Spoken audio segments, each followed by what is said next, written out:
Hello everyone, SP Guru channel में आपका स्वागत है। हम लोग पढ़ रहे हैं how to solve problem in physics और इसमें हम लोग पढ़ रहे हैं पॉलिनोमियल फंक्शन के बारे में। पिछले क्लास में हम लोग ने पहचान लिया था कि पॉलिनोमियल फंक्शन कैसे दिखता है।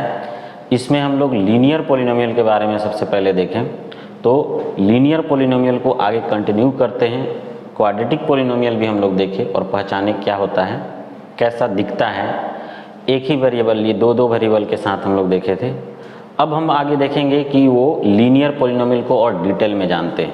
लीनियर पॉलिनोमियल में फंक्शन कहने का मतलब वेरिएबल का मैक्सिमम पावर कितना होना चाहिए, 1 होना चाहिए। जैसे इसका सबसे basic y equal to ax plus b, ये सबसे बेसिक हो गया। y हमारा क्या है, याद रहे, पहले बता दिए, डिपेंडेंट वेरिएबल है ये। x क्या है, इंडिपेंडेंट वेरिएबल है ये।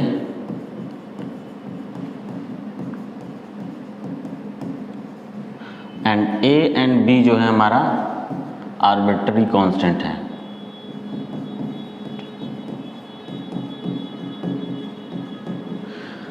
तो यहाँ से ये हमारा y equal to ax plus b एक तरह का जनरल लीनियर पॉलिनोमियल हो गया, जिसमें एक इंडिपेंडेंट वेरिएबल, एक डिपेंडेंट वेरिएबल। हम लोग जब भी बात करेंगे तो यही इसी फॉर्मेट में अभी हम लोग बात करने जा रहे हैं, जिसमें एक डिपेंडेंट वेरिएबल होगा। डिपेंडेंट वेरिएबल कैसे देखेंगे, तो जिसका वैल्यू कैलकुलेट करना रहेगा वो वेरिएबल को हम लोग डिपेंडेंट वेरिएबल मान लेंगे, और जिसके रेस्पेक्ट में मेजर करना रहेगा उसको हम लोग इंडिपेंडेंट वेरिएबल मान लेंगे।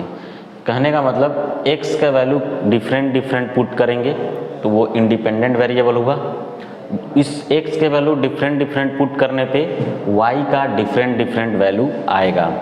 बोलेंगे सर एक एग्जांपल बता दो, तो जैसे इसी पैटर्न पे अगर मैं देखूंगा तो मैं यहाँ पे लिख ले रहा हूँ y इक्वल टू, अगर ये आर्बिट्ररी कांस्टेंट के जगह अगर हम लोग सिंपल सा न्यूमेरिकल कांस्टेंट अगर रख लेते हैं, जैसे 2/3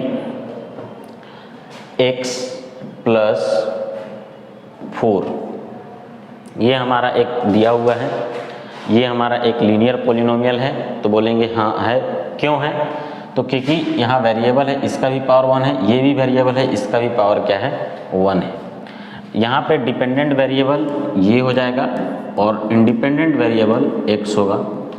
अलग इंडिपेंडेंट वेरिएबल करने का मतलब कि इसका वैल्यू अलग अलग हो सकता है और इसी पे डिपेंड करेगा y का वैल्यू, यानी डिपेंडेंट वेरिएबल।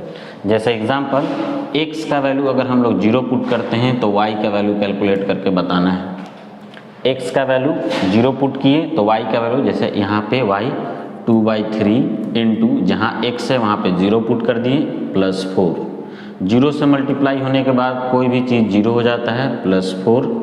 0 के साथ ऐड करने पे कोई भी इफेक्ट नहीं होता है, तो 4। सो हमारा y का वैल्यू 4 आया, यानी x का वैल्यू जब हम लोग 0 पुट किए तो y का वैल्यू क्या आया, 4 आया। x का वैल्यू अगर हम लोग -1 पुट करते हैं सो y का वैल्यू कितना आ जाएगा, 2/3 इंटू -1 प्लस 4। सो हम लोग यहाँ देखें 2/3 -2/3 मल्टीप्लाई करने में -2/3 प्लस 4। इसको सॉल्व किए तो ये 3 LCM आ गया और यहाँ पे -2 प्लस 12 यानी 10/3 हमारा ये वैल्यू आया। यानी x के एक और वैल्यू लिए -1, जिस पे y का वैल्यू भी अलग आया।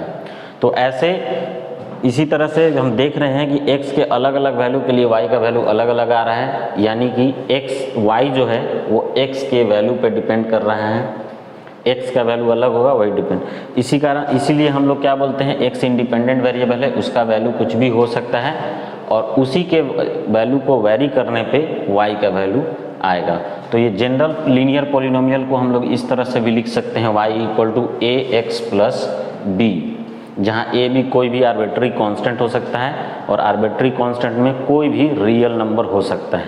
कोई भी रियल नंबर कहने का मतलब ये वैल्यू कुछ भी हो सकता है, 2/3 √2 -1/2 -1 2 2023 कुछ भी हो सकता है। कोई भी ऐसा रियल नंबर पॉइंट में 0.08 भी हो सकता है, 8 8.34 भी हो सकता है, कुछ भी वैल्यू ये ए और बी का वैल्यू कुछ भी यहाँ पे हो सकता है, या तो फ्रैक्शन के फॉर्म में हो, रूट के फॉर्म में हो, माइनस फॉर्म में हो, कोई भी रियल नंबर जो एग्जिस्ट होगा वो हो सकता है ना। नहीं क्या होगा, तो ये इमेजिनरी नंबर जो हम लोग बताए थे रूट के अंदर में माइनस, वो नहीं होगा, उसको छोड़ के बाकी, क्योंकि ये रियल नंबर है ही नहीं, ये कैसा नंबर है, इमेजिनरी नंबर है, उसके छोड़ के बाकी जितने भी नंबर होंगे वो सारे नंबर इसमें आएंगे। अब करके एक एक करके देखते हैं इसमें कि क्या कैसा हो सकता है, कुछ एग्जांपल देख लेते हैं लीनियर पॉलिनोमियल फंक्शन का। सो जैसे y equal to 2x plus 3, यहाँ पे ये लीनियर पॉलिनोमियल फंक्शन है क्योंकि इन दोनों का पावर कितना है, x है, ये डिपेंडेंट वेरिएबल इंडिपेंडेंट वेरिएबल। वैसे ही v equal to 2t plus 5, ये भी हमारा क्या है, ये भी क्या है, लीनियर पॉलिनोमियल है, ये वेलोसिटी है, ये टाइम है, टाइम पे डिपेंड कर रहा है वेलोसिटी। सिमिलरली हम लोग देखिए f equal to M A, force equal to mass into acceleration, जहाँ मास जो होता है वो कांस्टेंट होता है, यानी कि फोर्स जो है एक्सेलरेशन पर डिपेंड कर रहा है, तो ये भी पॉलिनोमियल फंक्शन है। इसका भी ए जो वेरिएबल है उसका पावर भी 1 है, ए वेरिएबल है उसका भी पावर क्या है, 1 है, इसीलिए ये क्या हो जाएगा, लीनियर पॉलिनोमियल हो जाएगा। जैसे y इक्वल टू 5x लिखा हुआ है, ये भी लीनियर पॉलिनोमियल है ना। तो ये सारे लीनियर पॉलिनोमियल, क्योंकि यहाँ x का पावर 1 है, y का पावर भी 1 है। इसके अलावा अगर हम लोग u equal to -2/3 x plus 7 ऐसे दिया हुआ है, ये भी हमारा लीनियर पॉलिनोमियल है क्योंकि x का पावर क्या है, 1 है, यहाँ u का पावर भी 1 है। सो u का वैल्यू किस पर डिपेंड कर रहा है, x पे डिपेंड कर रहा है, ये भी हमारा क्या होगा, लीनियर पॉलिनोमियल होगा। फिर example v equal to u plus 80, जहाँ u और a आर्बिट्री कांस्टेंट है, तो बचा क्या, एक वेरिएबल ये होगा, दूसरा वेरिएबल t होगा, जिसमें से v जो होगा डिपेंडेंट वेरिएबल होगा। डिपेंडेंट वेरिएबल अगर हम लोग को पहचानना है तो हम लोग बता सकते हैं सिंपली कि उसका क्या होगा, इसका कोफिशिएंट 1 आएगा। कोफिशिएंट मतलब जो प्रोडक्ट में 1 होना चाहिए। देखिए यहाँ पे भी कुछ नहीं है, यहाँ पे भी कुछ नहीं, यहाँ पे भी कुछ नहीं, प्रोडक्ट में कुछ नहीं हो, 1 हो, तो वैसे पॉलिनोमियल को हम लोग डिपेंडेंट वेरिएबल बोल सकते हैं। या कोई भी डिपेंडेंट वेरिएबल को अगर कैलकुलेट करना है तो उसको इसी फॉर्म में लाना है कि उसका कोफिशिएंट क्या होना चाहिए, 1 होना चाहिए। बाकी जो जैसा रहे। बोलेंगे सर जैसे मैं तो बार बार ऐसे लिख रहा हूँ, इसके अलावा अगर और भी आता है तो क्या कर सकते हैं। जैसे यहाँ पे दिया है 5x plus 7y equal to 3, ये गिवन है, तो बोलेंगे सर ये तो अलग दिख रहा है। तो हाँ, ये भी हमारा लीनियर पॉलिनोमियल है। जैसे x का पावर 1 है, यहाँ y का पावर भी क्या है, 1 है, x का पावर भी 1 और y का पावर भी 1। तो हम लोग को अगर इसमें जिसका वैल्यू निकालना है, यानी वो डिपेंडेंट वेरिएबल लेके चलेंगे। जैसे सपोज मेरे को x का वैल्यू फाइंड करना है, तो x का वैल्यू फाइंड करने के लिए क्या करेंगे, 3 है, 7y को उधर ले जाएंगे तो प्लस है, तो प्लस है, उस साइड जाएगा तो माइनस हो जाएगा। इसके बाद x आया, अब x को डिवाइड करेंगे इस साइड, तो 3 माइनस 7y डिवाइडेड बाई 5, ये वाला जाएगा तो पूरे से सिस्टम जो भी रहेगा वो सारे से डिवाइड होगा। और जब कैलकुलेट करेंगे तो 3/5 आ गया, अलग अलग कर देते हैं, 7/5y। तो इस केस में हम लोग क्या देखें कि इस केस में हम लोग कैलकुलेट किए और बताएं कि डिपेंडेंट वेरिएबल यहाँ पे क्या आ गया, ये हमारा x है, और इंडिपेंडेंट वेरिएबल क्या है, y है।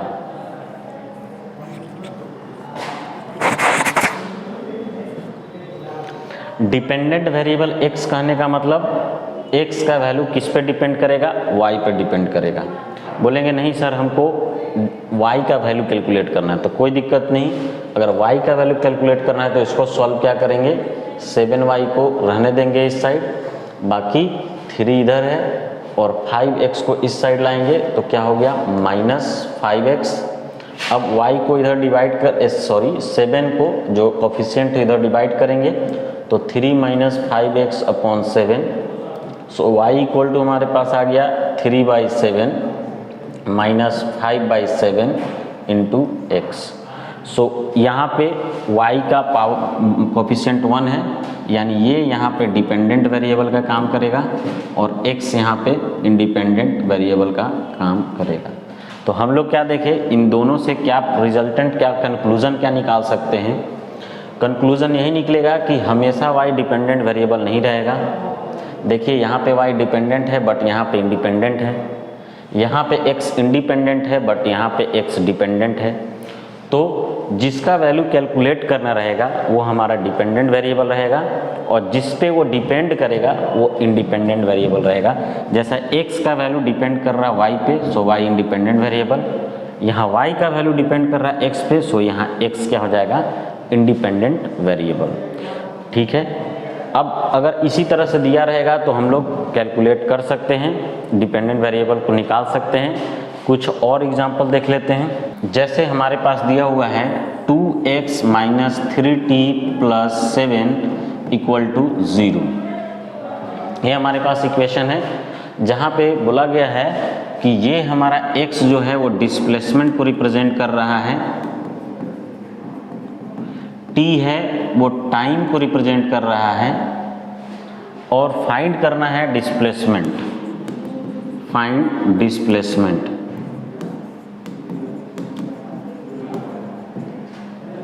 तो डिस्प्लेसमेंट फाइंड करना है मतलब x का वैल्यू निकालना है, तो x का वैल्यू निकालना है तो सारे को उस साइड लेंगे एक्सेप्ट x को, 2x = इसको उस साइड लेंगे 3t को तो +3t आ गया, 7 को उस साइड ले जाएंगे तो -7 आ गया।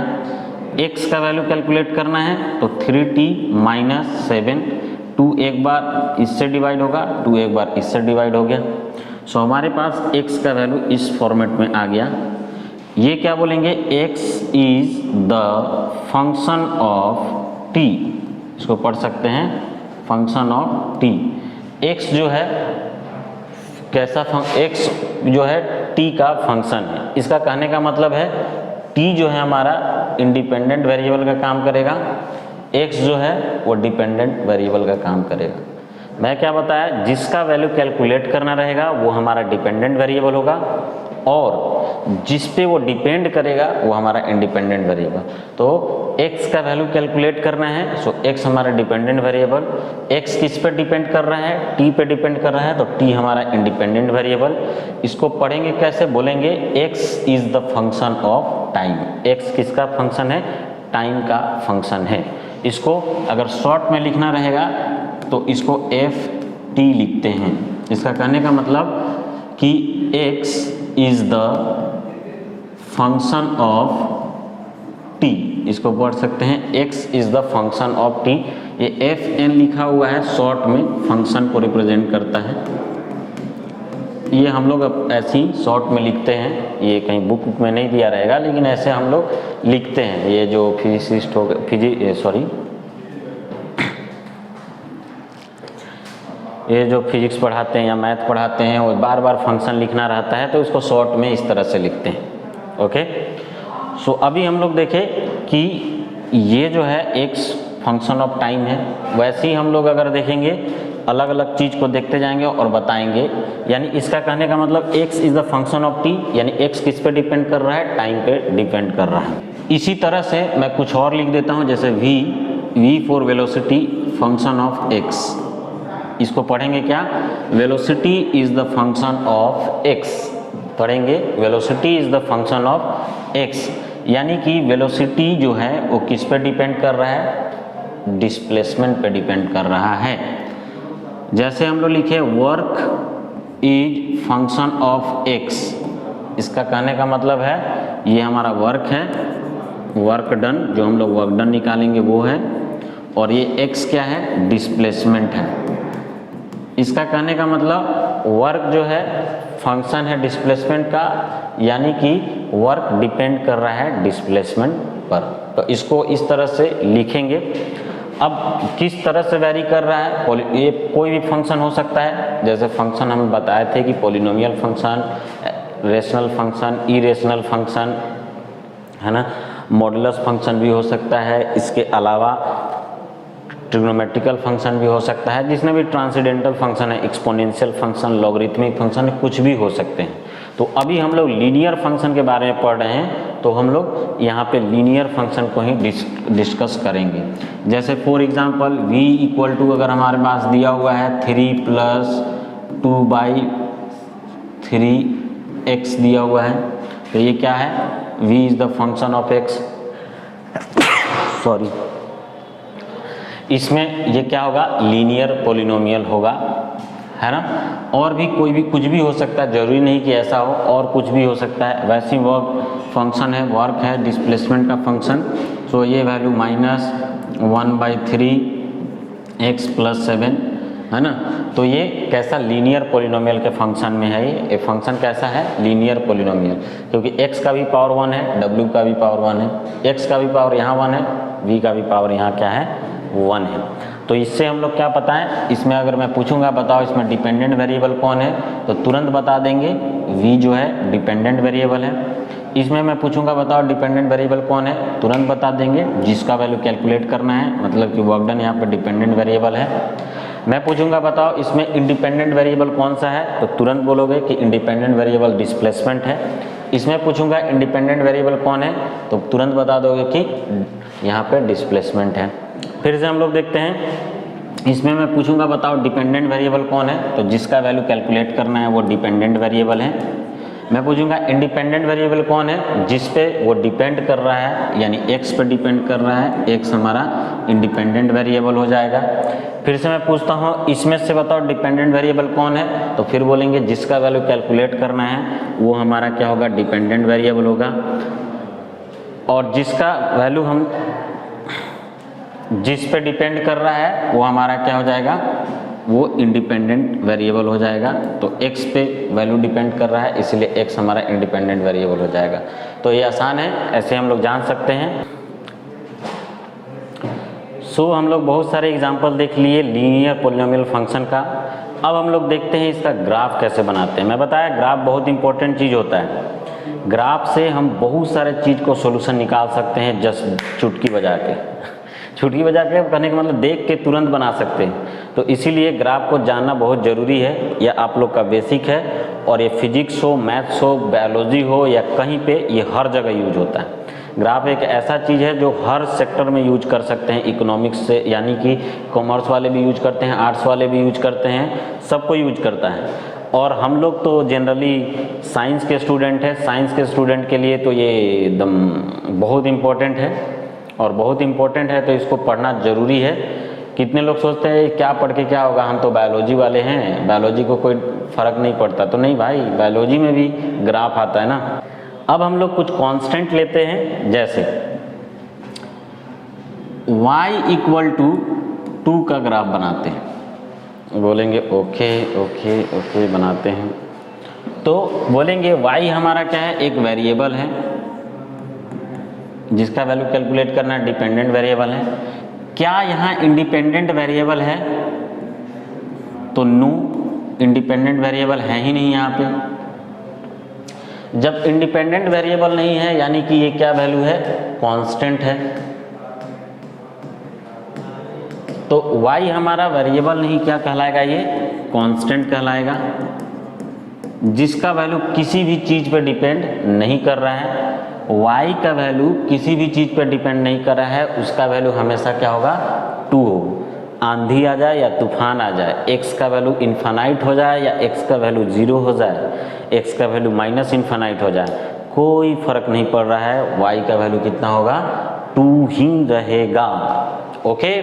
सो अब बोलेंगे सर इसको ग्राफ में कैसे रिप्रेजेंट करेंगे, तो बोलेंगे आजा, मैं क्या वैल्यू बोलूँ कि जिसका वैल्यू कैलकुलेट करना है, मान लो x, अगर जनरली हम लोग x एक्सिस वहाँ लेते हैं, सॉरी y एक्सिस यहाँ लेते हैं और x एक्सिस यहाँ पे लेते हैं। ओके। अब देखते हैं इसमें क्या रिप्रेजेंट किया जा रहा है। x को कोऑर्डिनेट 1 2 3 ऐसे लिखते हैं, y -1 -2 -3 ऐसे लिखते हैं x का वैल्यू। सिमिलरली y का वैल्यू लिखेंगे ऊपर 1 2 3 और नीचे बिलो -1 -2 -3। ओके।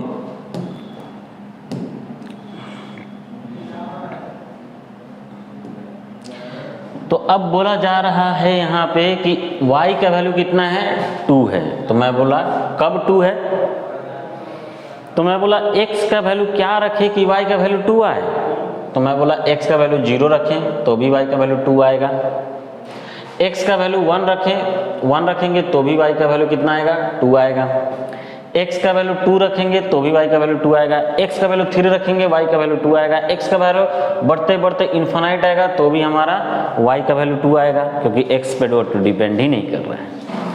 x का वैल्यू -1 हो जाए तो भी y का वैल्यू 2 आएगा, x का वैल्यू -2 हो जाए तो भी y का वैल्यू 2 आएगा, यानी x के वैल्यू पे डिपेंड नहीं कर रहा है, y का वैल्यू हमेशा कितना रह रहा है 2।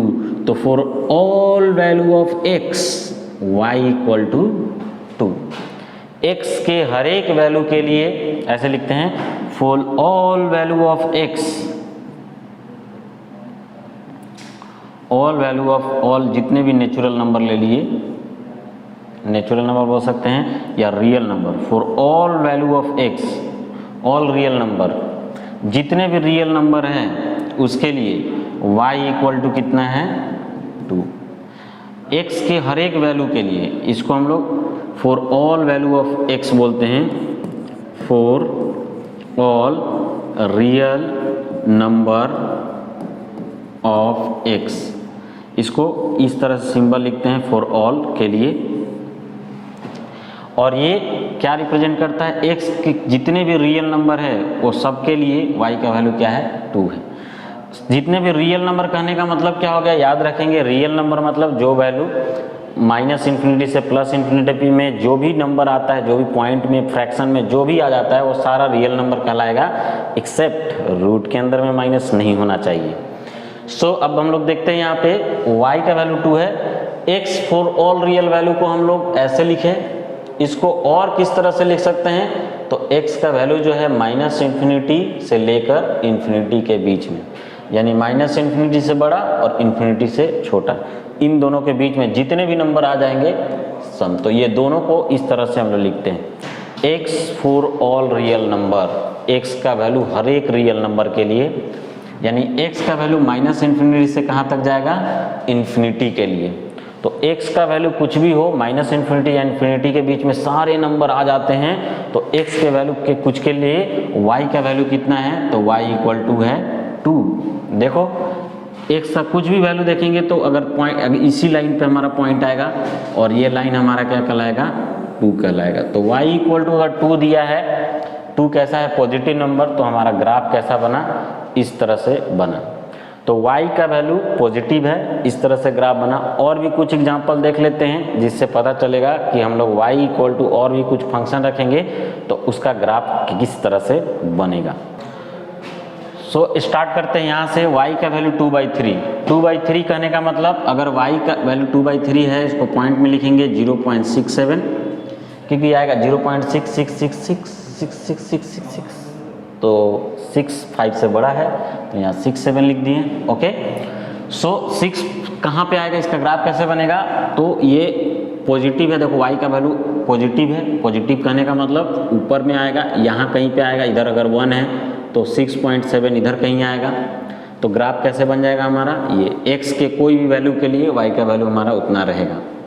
दूसरे केस में 3/2 दिया हुआ है, 3/2 करने का मतलब क्या हो जाएगा 1.5, 1.5 को कैसे लिखेंगे, कहाँ होगा, तो ये 1 है मान के चलो, तो 1 से थोड़ा सा ऊपर आएगा यहाँ पे, और ये हमारा ग्राफ कैसा रहेगा ऐसे। यहाँ पे देख रहे हैं, यहाँ पे y का वैल्यू कितना है 2.8 है, 2.8 क्या हो गया 1 हो गया, ये 2 हो गया, ये 3 हो गया, तो 2.8 यहाँ कहीं आएगा। अपना से कहीं मार्क कर लेना है, जरूरी नहीं है कि एकदम एक्यूरेट मार्क होना चाहिए, है ना। एक्यूरेट मार्क को बचपन में देखते थे, 9th 10th में खींचते थे एकदम स्केल लेके, यहाँ पे जरूरत नहीं पड़ेगा, अपना से बनाना है, ठीक है। फिर से हम लोग देख लेते हैं, इसका y इक्वल टू 7 दिया है, तो इधर कहीं ऊपर में होगा, ऊपर में ही आएगा। यानी ये हम जितने भी ग्राफ देखे उसमें क्या देखे, इसमें सबसे इंपॉर्टेंट चीज था कि y का वैल्यू कांस्टेंट था, दूसरा y का वैल्यू पॉजिटिव था, y का वैल्यू ग्रेटर देन 0 था। यानी सारे ग्राफ हम लोग देखे, क्या हो गया, क्या y का value positive and greater than 0। तो जब भी y का value positive and greater than 0 हो तो ग्राफ कैसे बनेगा, स्ट्रेट लाइन। ग्राफ कैसा बनेगा, स्ट्रेट लाइन, पहला चीज। दूसरा कैसा ये स्ट्रेट लाइन बन रहा है, और दूसरा क्या हो रहा है, दूसरा क्या इंपॉर्टेंट चीज है, parallel to X axis, X axis के पैरेलल बन रहा है।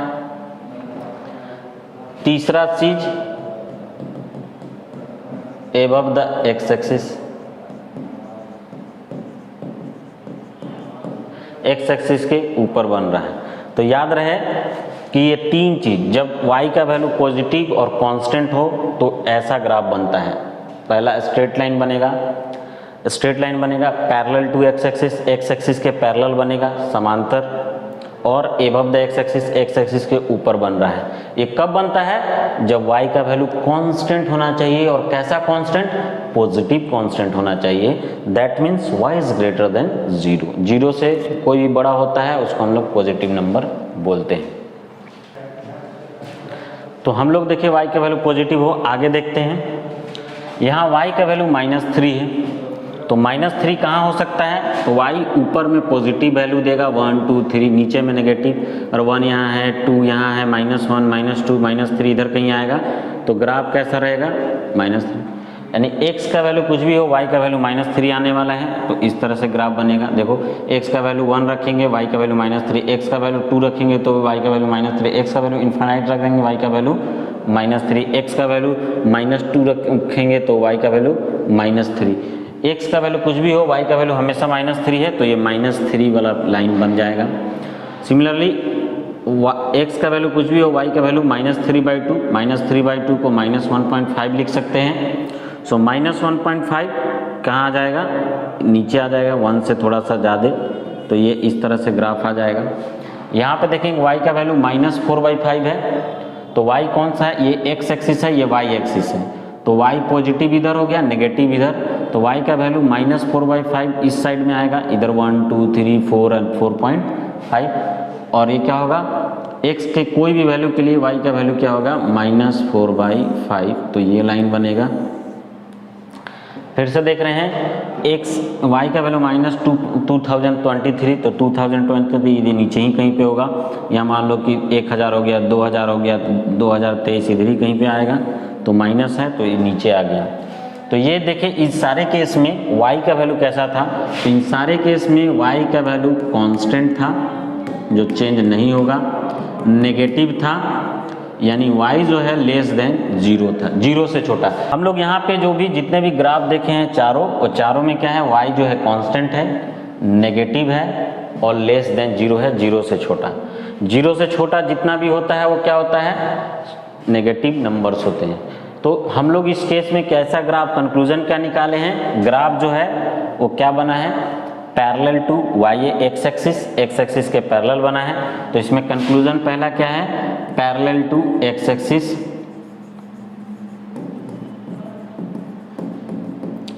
पहला इसमें तो है कि ये है स्ट्रेट लाइन, ग्राफ जो बना है स्ट्रेट लाइन बना है, और दूसरा है ये पैरेलल टू एक्स एक्सिस के पैरेलल, यहाँ भी एक्स एक्सिस के पैरेलल, एक्स एक्सिस के पैरेलल, ये देखिए एक्स एक्सिस के पैरेलल। जरूरी नहीं है कि एक्स हमेशा ऐसे हो, ऊपर भी हो सकता है एक्स, है ना, मैं बताया मोशन जैसे हो वैसे हम लोग ले सकते हैं। तो we are independent to choose the axis, हम लोग एक्सिस को चूज करने के लिए स्वतंत्र हैं, किसी भी डायरेक्शन में एक्सिस को चूज कर सकते हैं, सेलेक्ट कर सकते हैं।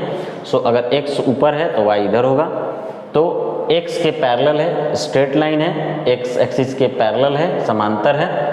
और तीसरा चीज क्या है, below the X axis, below the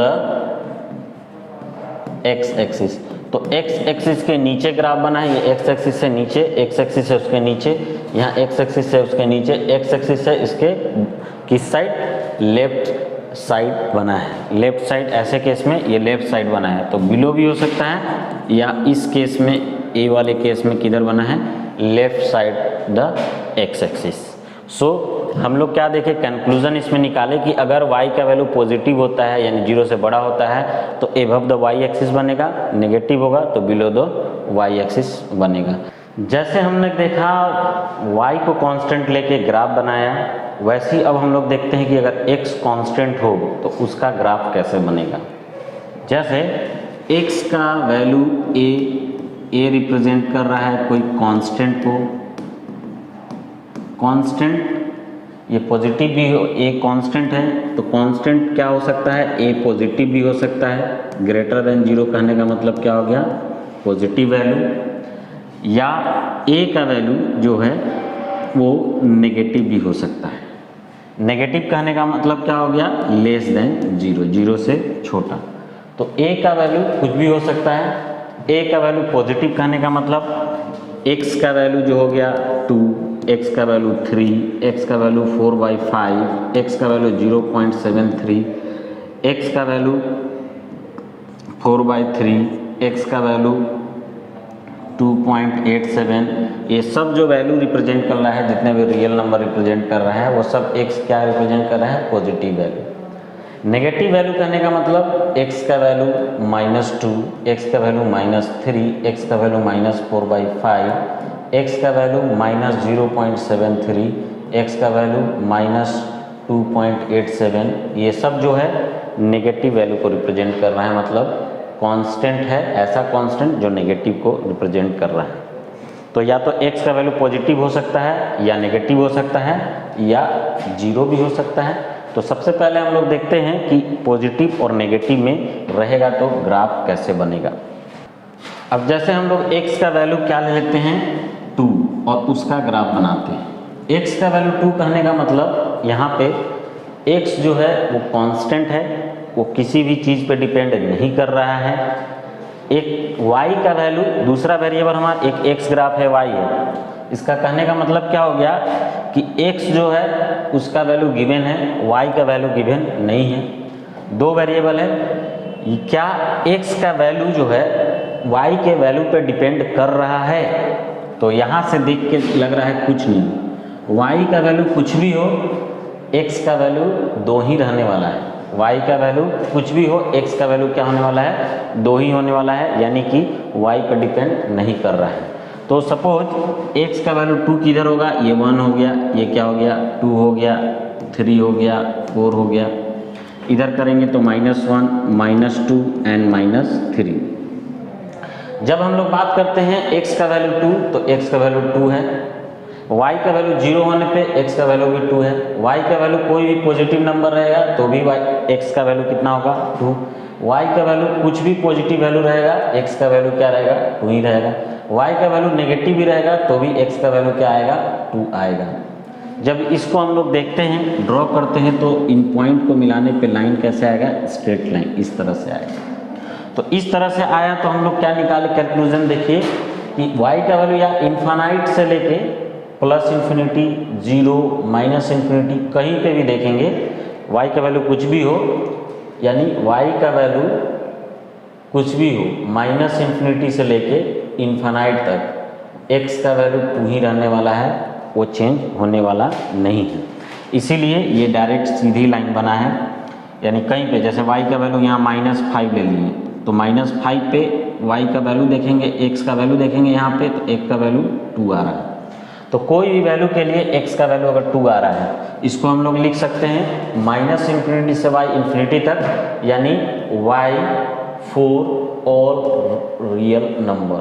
y के हर एक y का वैल्यू हर एक रियल नंबर के लिए, कोई भी रियल नंबर के लिए क्या होगा, x का वैल्यू क्या रहेगा, 2 रहने वाला है। तो ये जो ग्राफ है इसमें क्या हो गया, x का वैल्यू सारे कितने हैं, पॉजिटिव है।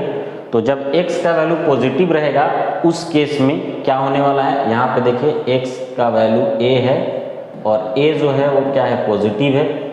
पॉजिटिव है मतलब x ग्रेटर देन 0 है केवल, है ना। और ये कैसा है, कांस्टेंट है, याद रखेंगे ये कांस्टेंट है। तब उस केस में ग्राफ कैसा बन रहा है, ध्यान रखेंगे। तो ग्राफ बन रहा है, सबसे पहले स्ट्रेट लाइन बन रहा है। दूसरा क्या बन रहा है, graph parallel to y axis, ये y एक्सिस के पैरेलल है। तीसरा क्या बन रहा है, right side to the y axis, right to the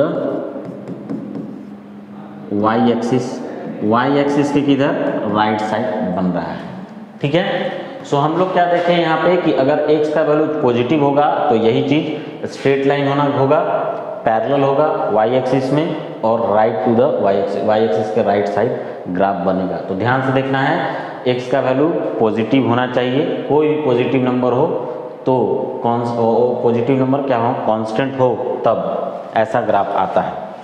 कुछ और एग्जांपल ले लेते हैं जो x का वैल्यू पॉजिटिव हो। तो हमारे पास ये है, सबसे पहले x का वैल्यू 3, x का वैल्यू 3 मतलब 1 यहाँ, 2 यहाँ, 3 यहाँ, अपना से ले लेंगे, कोई ऐसा नहीं है कि एकदम मेज़र करके ही लेना है। मान लीजिए 3 किधर आएगा, इस साइड आएगा, वो मालूम है, तो कहीं पे भी 3 ले लेंगे, इक्वल पार्ट में बांटेंगे तो x इक्वल टू 3, x का वैल्यू 3 है, ग्राफ कैसा बना, ऐसा 3 से पास होते हुए जाएगा। तो ये कांस्टेंट है, x का वैल्यू कांस्टेंट है, x का वैल्यू कांस्टेंट है, तो कैसा ग्राफ बना है, y पहले तो क्या है, स्ट्रेट लाइन है, दूसरा क्या है, पैरेलल टू y एक्सिस है, तीसरा क्या है कि ये राइट साइड बना है y एक्सिस के, ठीक है। फिर यहाँ देखते हैं ये वैल्यू जो है इसको कैलकुलेट करेंगे तो आएगा 1.5 किधर, राइट साइड ही आने वाला है, इधर 1 2 3 होता है, सो 1 से जस्ट आगे 1 और 2 के बीच में आएगा। अब इसको बनाते हैं तो देखिए ये वाला आया लाइन, ये लाइन क्या रिप्रेजेंट कर रहा है, ये पॉजिटिव नंबर है। जब पॉजिटिव नंबर x का वैल्यू है तो कैसा ग्राफ बना है, स्ट्रेट लाइन बना है, पैरेलल टू y एक्सिस बना है और पैरेलल टू y एक्सिस, और इस क्या बना है कि ये राइट साइड बना है। फिर से यहाँ देखते हैं इस केस में s का वैल्यू 0.75, तो अब ये हमारा y एक्सिस है, ये x एक्सिस है, ऊपर जो होता है पॉजिटिव होता है, तो अब इस केस में 1 मान लो यहाँ है, 2 यहाँ है, तो 0.75 क्या होगा, इस तरह होगा, यहाँ पे होगा, तो लाइन कैसा बनेगा, इस तरह से। फिर से देखते हैं कि अब क्या होगा कि जैसे ही अगर हम लोग देखें कि यहाँ पे ये पॉजिटिव नंबर है, कांस्टेंट है, तो स्ट्रेट लाइन बनेगा पैरेलल टू y एक्सिस के पैरेलल, और इस केस में एबव द y एक्सिस के ऊपर बना है कर्व। यहाँ पे देखेंगे x का वैल्यू 8001 है, तो 8001 किधर आने वाला है, 0 के इस साइड, तो 0 के इस साइड कोई भी लाइन ड्रॉ कर देंगे, वो क्या रिप्रेजेंट करेगा, ये ऐसा पॉइंट है जहाँ x का वैल्यू 8001 है, यानी कि y का वैल्यू कुछ भी हो लेकिन x का वैल्यू इतना ही होने वाला है। देख रहे हैं कि ये कांस्टेंट है, पॉजिटिव कांस्टेंट है, इसलिए ग्राफ स्ट्रेट लाइन बना है, पैरेलल टू y एक्सिस बना है और right side to the y axis बना है।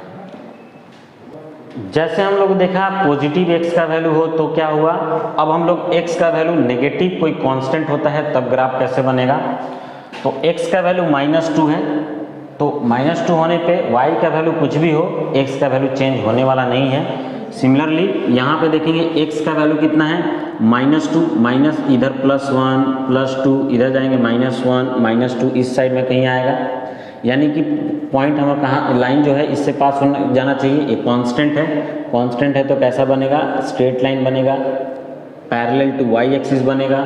ये नेगेटिव होने के कारण ये किधर बना है, left side to the y axis. Next -3/2, इसको सॉल्व करेंगे तो क्या आ गया, -1.5 -1.5 देखेंगे ये 1 हुआ, 2 हो गया, -1 -2, ये अपना से ले लेना है, कोई लोड नहीं है कि एकदम एग्जैक्ट ही लेना है, ठीक है, ये अपना से लेना है। तो अब देखेंगे -1.5 किधर लाई करेगा, यहाँ पे लाई करेगा, तो लाइन किससे, इससे पास होकर जाएगा, कांस्टेंट है इसीलिए क्या होगा, ये कांस्टेंट नंबर है इसीलिए स्ट्रेट लाइन रहेगा, x का वैल्यू दिया हुआ है इसलिए x parallel to y axis रहेगा, है ना, और ये नेगेटिव वैल्यू है इसीलिए left side to the y axis. Next हम लोग देखते हैं इस केस में x का वैल्यू -0.75 है, यानी x का वैल्यू इस केस में x ऊपर है y इधर है, तो x क्या हो गया, ऊपर पॉजिटिव नीचे नेगेटिव मान लो -1 है तो -0.75, 1 से जस्ट पहले आएगा, तो ये हमारा लाइन ड्रॉ हुआ पैरेलल टू, ये कैसा लाइन, ये कांस्टेंट है, x का वैल्यू कांस्टेंट है, तो सबसे पहले ये क्या हो गया, स्ट्रेट लाइन, x का वैल्यू दिया है इसका मतलब ये पैरेलल टू y एक्सिस बनेगा। तीसरा चीज ये नेगेटिव है, और नेगेटिव है तो बिलो द y एक्सिस के बिलो लेफ्ट साइड। ओके, दूसरा चीज अब हम लोग देखते हैं x का वैल्यू -2023 दिया हुआ है, तो -2023 किधर होगा, x का वैल्यू इधर पॉजिटिव तो इधर नेगेटिव, इधर कहीं भी एक लाइन ड्रॉ कर देंगे। ये नेगेटिव नंबर है, कांस्टेंट नंबर है, इसलिए स्ट्रेट लाइन होगा। नेगेटिव नंबर है इसीलिए ये क्या होगा, लेफ्ट साइड होगा। और ये कांस्टेंट है, स्ट्रेट लाइन हो गया और parallel to y axis. So negative number के लिए ऐसा, तो नेगेटिव नंबर अगर x का वैल्यू नेगेटिव अगर होता है तो क्या कंक्लूजन निकालें, x का वैल्यू अगर नेगेटिव और कांस्टेंट होता है, इसका कहने का मतलब x का वैल्यू अगर लेस देन 0 अगर होता है, तो x का कोई भी वैल्यू लेते हैं और वो वैल्यू क्या है, लेस देन अगर 0 रहता है और कांस्टेंट रहता है, किसके लिए, तो y के हर एक वैल्यू के लिए, for all value of all real number की जितने भी रियल नंबर है y के हर एक वैल्यू के लिए, यानी y का वैल्यू कोई भी रियल नंबर हो सकता है। इसको हम लोग ऐसे भी लिख सकते हैं, y belongs to -minus infinity to infinity, यानी कि y का वैल्यू -इन्फिनिटी से लेकर इन्फिनिटी तक के बीच में कुछ भी हो सकता है। ये दोनों का मतलब सेम है। तो उस केस में ग्राफ जो बन रहा है, सबसे पहले स्ट्रेट लाइन बन रहा है। दूसरा चीज क्या बन रहा है, पैरेलल टू y एक्सिस, ये इंपॉर्टेंट है, parallel to y axis.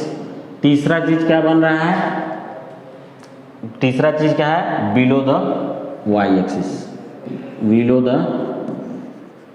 y axis, y axis के बिलो बन रहा है, नीचे बन रहा है, या left below the y axis यहाँ पे, या left to the y axis. तो इसको लिख सकते हैं left to the y axis, y axis के लेफ्ट में बन रहा है।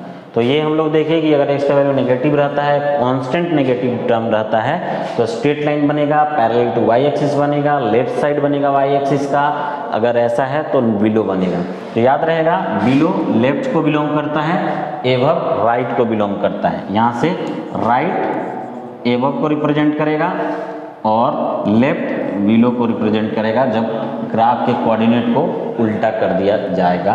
तो हम लोग देखें x का वैल्यू पॉजिटिव या x का वैल्यू नेगेटिव हो तो ग्राफ कैसे बना। अब हम लोग देखेंगे x का वैल्यू 0 होगा, y का वैल्यू 0 होगा, तब ग्राफ कैसे बनेगा। और अब देखेंगे कि x और y में अगर लीनियर फंक्शन आता है, लीनियर पॉलिनोमियल फंक्शन होता है, तब ग्राफ कैसे बनता है।